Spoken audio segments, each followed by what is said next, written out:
question. I really appreciate also your use of the word absenting, because really this kind of erasure, we really need to understand is something that's actively done again and again, erasing the legacy of slavery, erasing the ongoing violence that Black and Indigenous peoples experience in the form of policing from the public discourse, even though we've been, as Black community activists, as scholars, bringing this to the forefront for generations.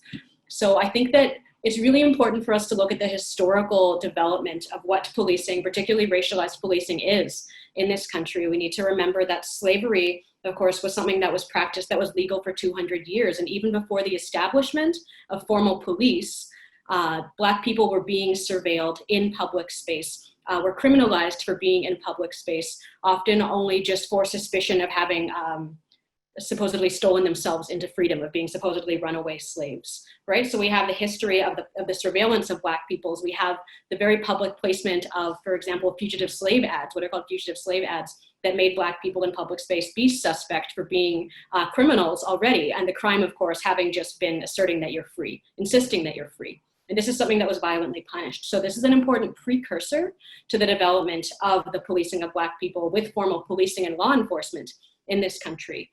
If we look to the development of the RCMP, which before that was actually called the Northwest Mounted Police, this is something that was actually explicitly developed towards partially the means of actually quelling Indigenous rebellion. That the RCMP itself was used also to police and to repress labor movement. So we need to understand the history of policing has actually always been a kind of economic control, as always a kind of racialized control that was particularly directed at Black peoples and at Indigenous peoples. That policing has always been about policing race, and including other communities that at that point were not seen to be white, right? So Italians and Irish and Black women, for example, were all policed, hyper-policed in public space in the 20th century because they were assumed to be involved in sex work, which really just meant that in public, they were surveilled, they were stopped, they were arrested, they were disproportionately charged. This is something that, again, was just part of, in early Canadian cities, was part of how policing functioned.